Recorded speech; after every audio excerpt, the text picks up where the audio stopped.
Welcome to the Short of It on Zeros TV. I'm joined today by Dan, David, Freddy Brick, Soren, Aandahl, and Carson Block. Gentlemen, thank you all for being here today. Thank you. Thank you. All right. Carson, I'm under the impression that you've had a bit of a revelation recently. It's going to get weird. There is a point. So last week, I guess probably about 3 a.m, I was almost visited by the prophet himself, SPAC Jesus. So I was having this dream that I was in LA and I reached out to him to set up a meeting. I don't know why, but in any event, he didn't show. He sent his assistant to tell me that he would never be meeting with me. And then there were like a few scenes of an LA that doesn't actually exist in the real world. And then I woke up like almost panicked because I had this realization. And I don't know what the connection is to SPAC Jesus not showing up, but I had this realization that I think interest rates are going to stay where they are basically for the next 1 to 2 to 3 decades. And the reason for that is because we do need to decarbonize the economy, and this is the only way it's going to happen. We have to have a bunch of non-productive, value-destructive investments that are going to get us there. Governments obviously cannot allocate capital worth of when it comes to science and technology. And look, if the Democrats lose the next election, maybe the Fed will be the last to come along and expressly state that policy is to keep rates that low for the purpose of subsidizing effectively investments in decarbonization. But I think the ECB, BOJ, they'll be there to where it's express policy, and I think the Fed will end up being there too. That obviously has ramifications for what we do. I don't think that it means, if I'm correct, I don't think it means that there's no point in being an activist short seller. Maybe quite the opposite. Lots of charlatans will come out of the woodwork. And, the way I really think about it is when you look at the successful short activist campaigns of these fake technology companies, like, we shorted XL Fleet several months ago. Hindenburg has shorted Nikola and Lordstown.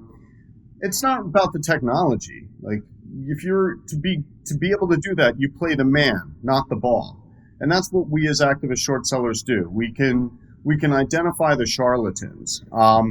But I think the corollary here, and this is what also kind of my mind was going, and I didn't get back to sleep, but I also really started thinking a lot about Elon Musk and his role and kind of where does this fit.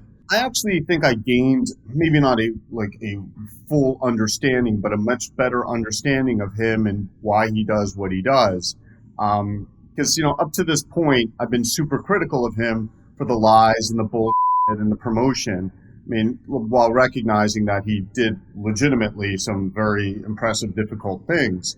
But where I think the shorts in Tesla have been wrong, well, where they've been right all along is saying that Tesla needs scale.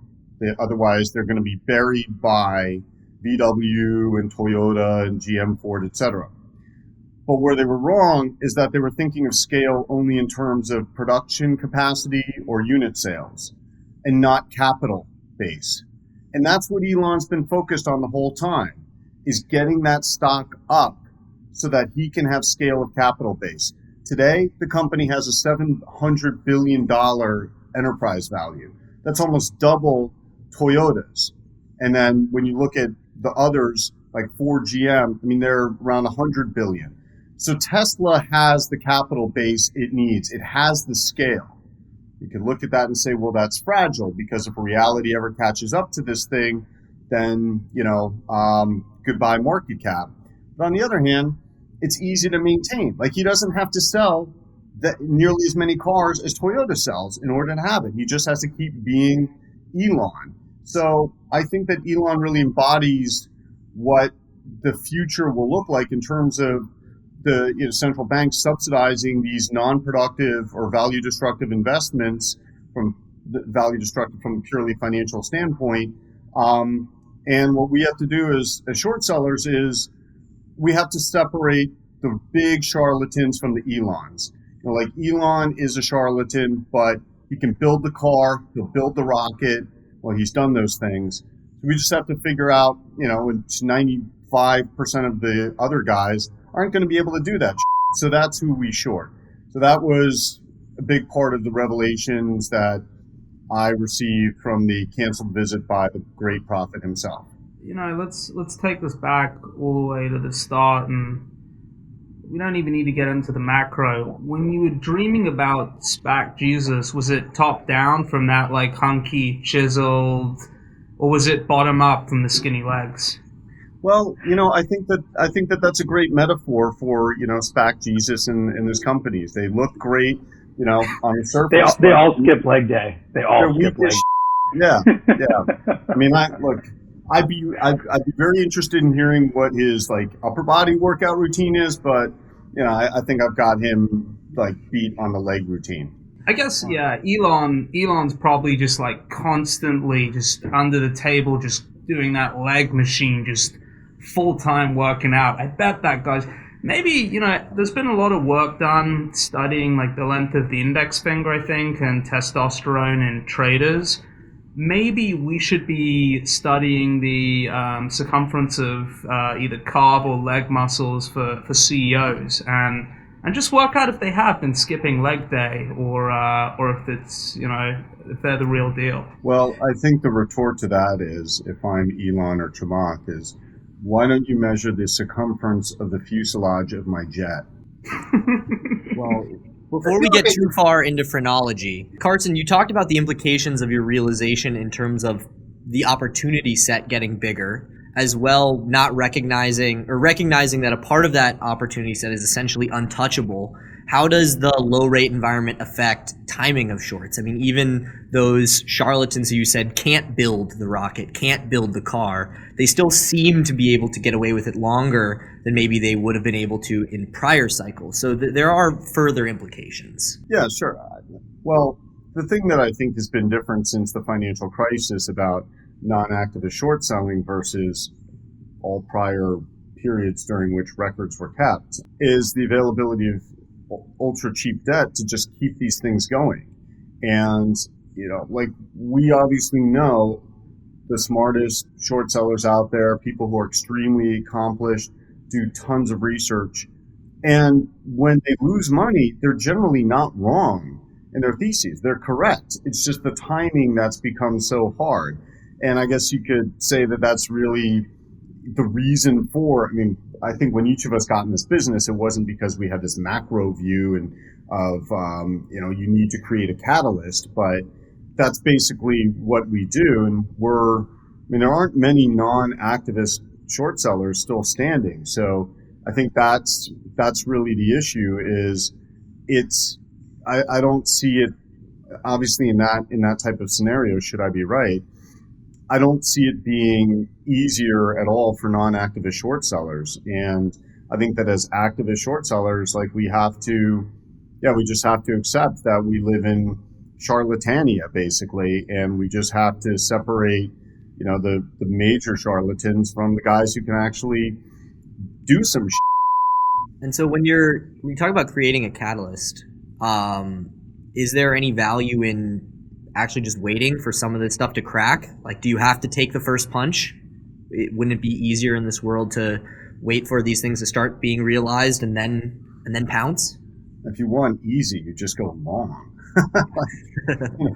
I think it's less hard, putting aside the litigation and all the threats and the bullshit attendant with activist short selling. I think it's less hard to do what we do than it is to short these things and just hang back.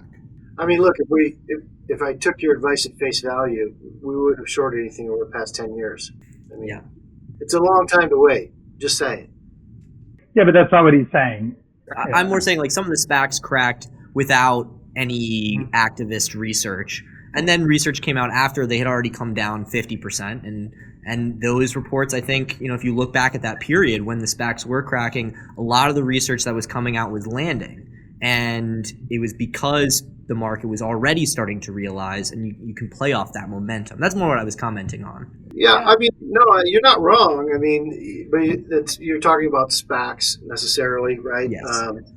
And, I think the SPACs really started to crack because of activist short sellers in general. Just the chatter out there was from the beginning, this is problematic, and we're looking at this, and we will be talking about it soon publicly.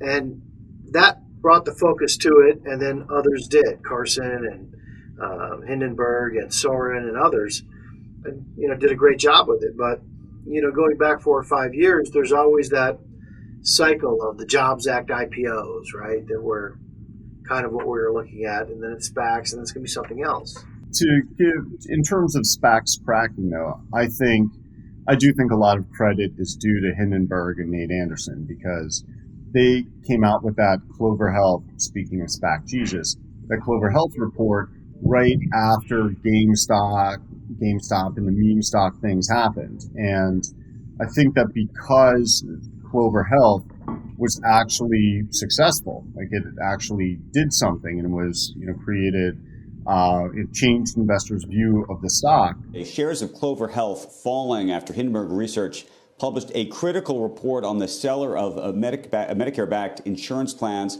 calling it a, quote, broken business. Investor Chamath Palihapitiya holds a 27% in Clover and brought it public through a SPAC. But importantly, Clover said this morning that it did receive a notice of an SEC investigation and says it intends to fully cooperate. And perhaps more importantly, it acknowledges that Hindenburg's research saying that there is a Department of Justice inquiry taking place and that they're cooperating with that inquiry was in fact true, and something that they did not disclose. They said they did not disclose it at the behest of their lawyers, who said that it would not necessarily be required to be disclosed, arguing that it was not material, but that in fact Chamath Palihapitiya and other investors and people involved in this transaction clearly knew about it as part of the diligence process in advance. Of course, the public did not know about that in advance. They're now saying they didn't have to tell the public about it in advance. I think that got a lot of outsized attention at that time on the lack of quality of the SPACs. So, absent that report at that point in time, there might have been less skepticism towards SPACs. Well, I mean, speaking of Elon and the overall market conditions, I don't know if you guys have read or kept up with the transcript from the Solar City trial. And, a little bit here and there, yeah. Yeah.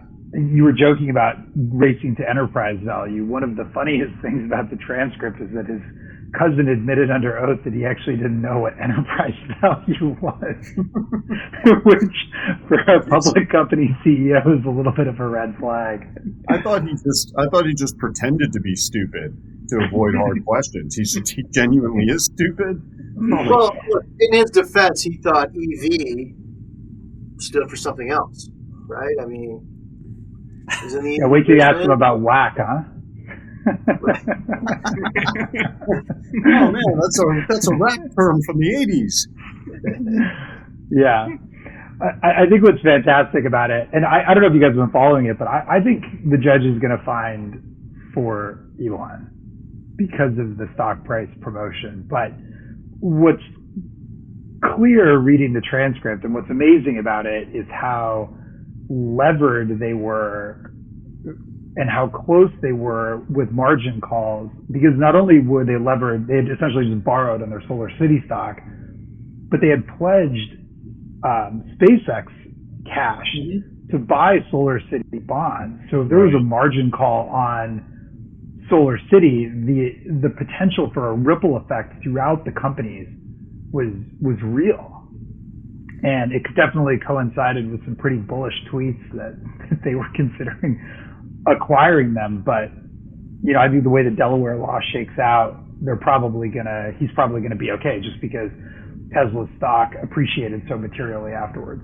On a human level, that's one of the things that has always impressed me about Elon, is the ability to work with his just entire net worth complex, the whole thing tied up with such a high level of leverage and need to continuously spin plates for, like, give or take 15 years. I mean, it's pretty insane. I mean, I don't think anyone on this phone call feels any healthier, fitter, or better looking for having been in activist short selling for the best part of 10 years.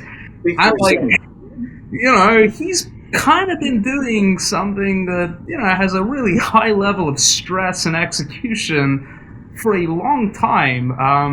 Just the fact that his, like, body hasn't imploded upon itself. Like the Brendan Fraser meme. Yeah. Exactly. Oh, Brendan. Yeah, it reminds me of almost like a real estate investor who's got 100 properties and, you know, maybe has one property worth of equity and the rest is all bank debt. You know, just listen, no amount of skill can make up for being very, very lucky. Yeah. Period. Hey, I don't think you guys are giving him enough credit. He has an enormous amount of skill. This is probably a unique hot take among the activist short selling community, but I think I've got an incredible amount of admiration for the guts that it took to shove all in. You know, I don't know if a lot of us could walk away from $130 million net worth, shove it into two companies, have basically someone tell you that you're going to lose pretty much all of it unless you let either Tesla or SpaceX collapse. And for him to just say, it, that's not the way I'm going out, borrow money to pay your rent and shove into the center. I mean, that's, Yeah. you gotta have a ton of respect for the amount of just chutzpah that takes. Being ballsy doesn't make you smart. It makes you ballsy. I mean, like, Yeah, but he's both. you're ballsy at the right time. You're ballsy at the right time until you're ballsy at the wrong time. Well, I don't know. I mean, I think there's actually a real skill in timing and understanding when to swing hard at the pitch. The vast majority of people in life, I don't think get that right. You know, if they do, it's, you know, once or twice by accident.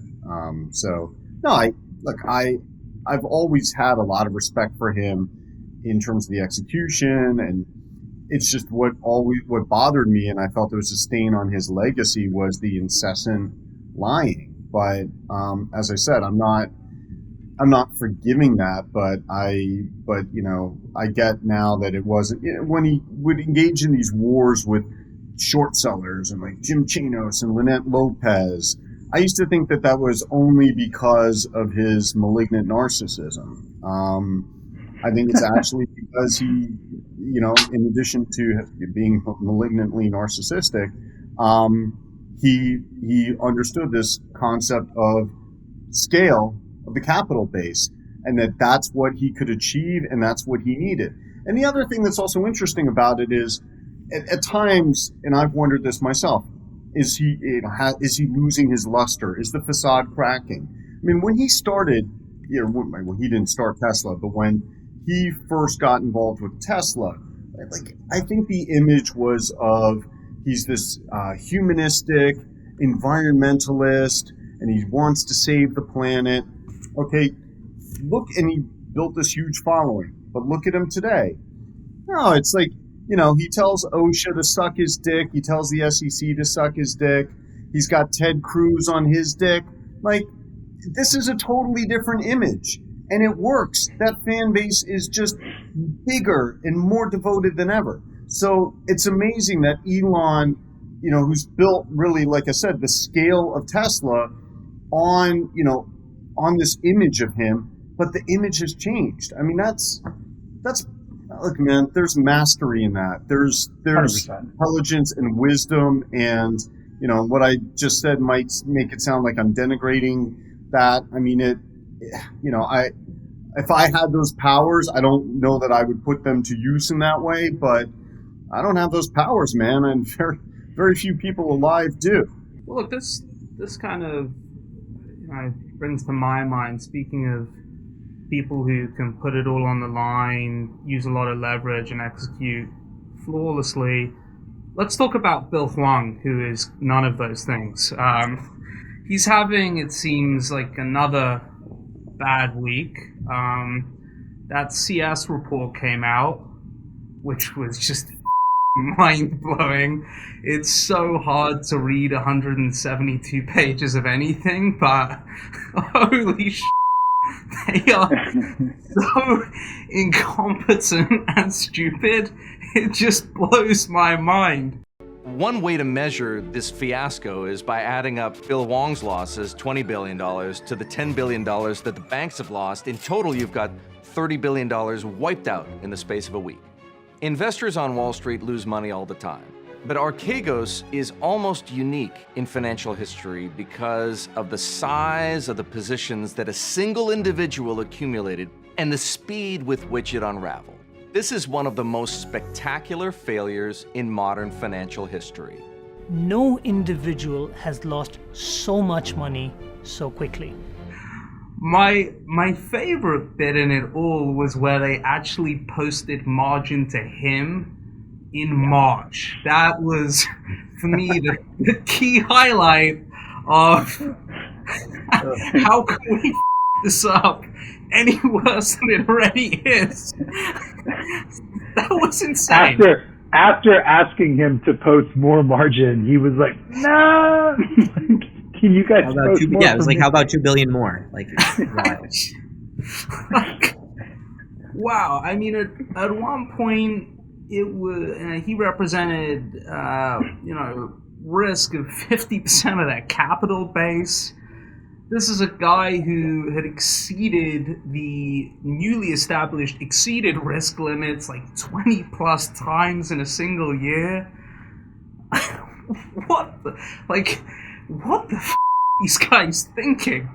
And in some, they made like $17 million in terms of revenue from this account. It's so bad on so many levels. So there was that Bloomberg long-form article that just came out on him.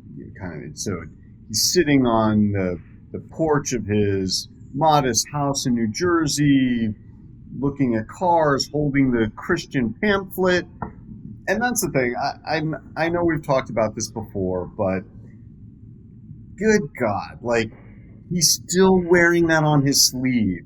Like, it is so phony. It is so fake. It is so contrived. When you're sitting on the porch and holding a Christian pamphlet, having just incinerated $120 billion, and a Bloomberg reporter comes by. Like, come on, man. Oh, you think it's contrived? I mean, no, I'm serious. I don't actually think so. Oh, come on. He put his like Christian foundation on the same floor as his office in 888 7th Avenue. Like, you couldn't find... Buddy, they had a prayer meeting every Friday before as an office event. Yeah. Like, even when things were going well, like, I don't think he's putting this on for the media in order to gain empathy or sympathy. I mean, look, can he quote from the Bible? Yeah. Does he believe in God and Jesus? Yeah. But I think that this was always on his sleeve to make up to try to get people to forget the fact that, I mean, he'd been sanctioned about as hard as you can be sanctioned in the financial markets short of an arrest, at least Hong Kong. That was like the Hong Kong version of Steve Cohen's fine, I think. And yeah, like, he's trying to get into Goldman Sachs, and he wants to get the SEC to repeal the ban so that he can run outside capital. To me, this was all contrived, like putting the foundation on the same floor. And even to this day, when he's clearly one of the most egomaniacal motherfuckers of our age, to have incinerated $20 billion of his own capital in days, running 5-to-1, 6-to-1 leverage. He's sitting there on the porch with your Christian pamphlet? Bullshit, dude. That's sociopathy. That is contrived. And I don't know, but it always works, right? Like, it always works. But I think you guys have it the opposite. I think that actually it's not contrived. And the reason that he's able to behave the way he is because he so firmly believes that it's divine inspiration. I mean, they've done this really interesting study of, I forgot who is the author. It was an economics PhD, so no one remembers his name, obviously. But it was giving study participants it was essentially a lie test on dice that were covered. You had to tell the results of the experiment. You basically had to tell the experimenter what your results were, and you could get paid a certain amount if your results were better. And what they found was that they basically established a baseline for lying. But when they told people that the proceeds would go to charity, the amount of lies and the amount and the frequency and the degree to which people lie when they believed they were doing it for a good cause vastly exceeded when they were doing it for themselves. So I think that in the case of Bill Hwang, it makes total sense because he's not on a jet into Mykonos, like pouring Dom Perignon off on like 20 Instagram models or OnlyFans, whatever. He's living in a house in Jersey, shoveling as much into Christian organizations as he can. I think you only do that because it's not contrived, because you firmly believe that the divinity and the investment are essentially unified. Or that you secretly were jetting off to the Caribbean to pour Dom on hookers and whoa. I'm not accusing him of that, of paying for sex. They're not hookers, guys. When you're that wealthy, you don't actually have to hand the money over. And it's Chris Paul. So. Well, she didn't claim to be divine, but many of the similarities are there. I know, Soren, you're tracking the Elizabeth Holmes trial and all of the developments there. Yeah, I mean, a really fascinating development happened this week, which was she's tried very hard to get patient testimony excluded from the trial as evidence that's admissible. The judge ruled against her, and he did so. I think one of the wrinkle here that's so interesting is Theranos handed over the government a database. When the government raided their offices, they said you have to produce all of the evidence, including all the patient data and trials. Theranos put it all on a drive, handed it to the government, did not give the government the password to the drive, and then proceeded to delete all the information in the original source. And then when the government said 3 years later, hey, we can't open this file, Theranos said, well, unfortunately, we lost the password. And Theranos tried to get the judge to rule that all of the patient results should be excluded because they couldn't unlock the drive.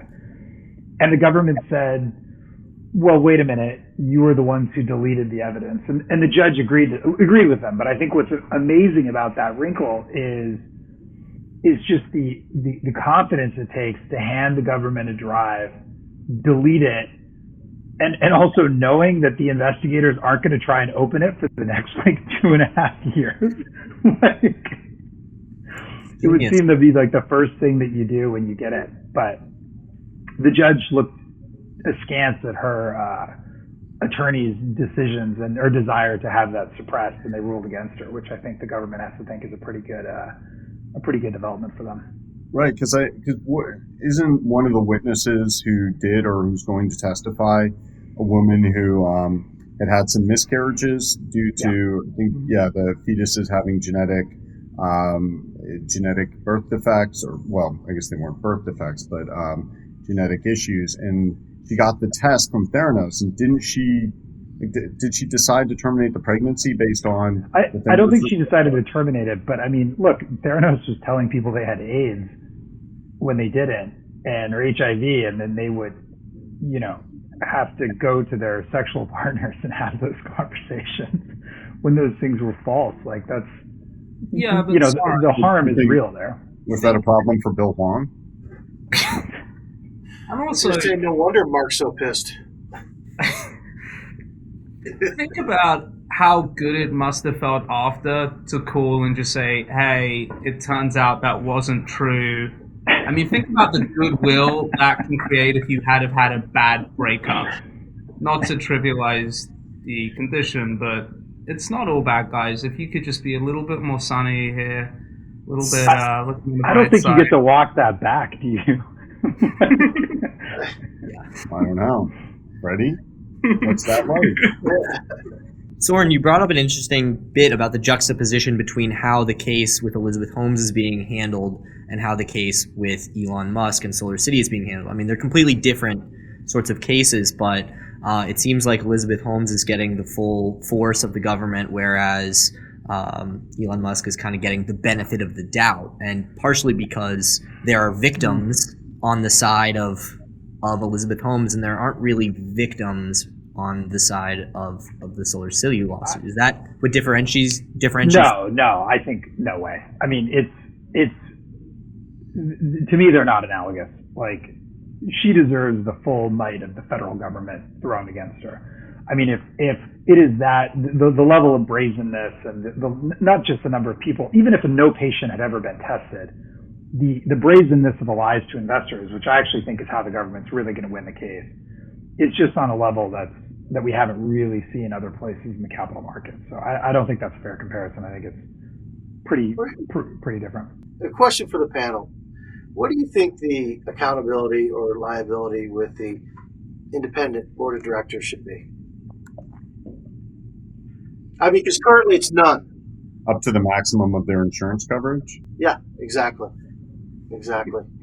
But no personal accountability for the independent board of directors of this company or any other that are ostensibly supposed to be there representing the shareholders and their interests. Yeah, on this topic of direct insurance, I did see, I think it might have been Michael Saylor has personally provided insurance to his board of directors, which, and I might be incorrect on that, but I did remember reading it a couple of weeks ago, and I think you can kind of look at that both ways. He's either like absolutely sure that they're not putting stupid stuff on email and it's bulletproof, or there is no other way for him to get insurance and keep the charade going. So it's a very all-in strategy, that.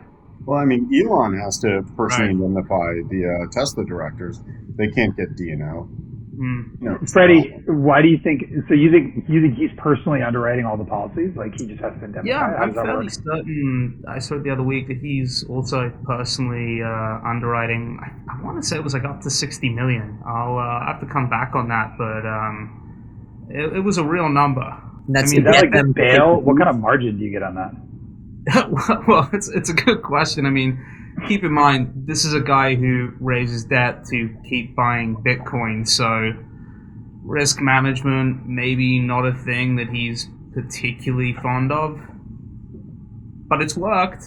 That seems to be the difference, is whether it works or whether it doesn't, and that's kind of, Carson, to bring it full circle, what you were talking about. There will be people who blur the lines, but that's the difference between a true charlatan and somebody who is kind of untouchable.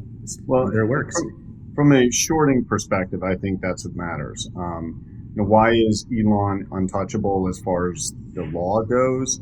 I think it's the iconic status, which is based on him actually making that works. So, Elizabeth Holmes, was not iconic. She was maybe on her way somewhat, but nobody could actually end up buying that box and putting it in their homes, whereas lots of people got Teslas. I mean, and I've heard from Tesla owners who love the car. So I think that's the difference in terms of what the way the SEC or the DOJ would approach it is, Elon, a lot of people believe Elon's saving Earth from us, and he's actually produced, things that kind of evidence that to some extent. Yeah, but that, if Elizabeth Holmes had have allowed us to each get a device in home, and you had a terrible venereal disease and you got the wrong results, there would have been a lot of people who liked those results. That, I just think if it had gone a little bit further. Well, I don't know. Most venereal diseases are only moderately bad, not terrible. So. Right, but the people with them getting the incorrect results would have been really pumped. Speaking of venereal disease, Dan, how are you doing? The test results came in. I still have it. Yeah. How about you guys? Just congratulate me for my 3 short calls being down an average of 50% this year? Before we wrap up, We need to congratulate David of Wolfpack for 3 short calls this year that are down, on average, 50%. Did I have that correct, Dan? No, it's over 50%. Over 50%. Yeah. Holy. That's And right. what's gonna especially impress our viewers is because he's done that with inside of a year, Dan's now gonna do the math in his head to annualize that return for you.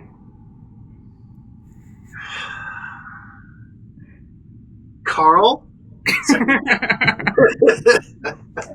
All right, guys. Well, thank you so much for coming back on the short of it. Looking forward to doing it again soon.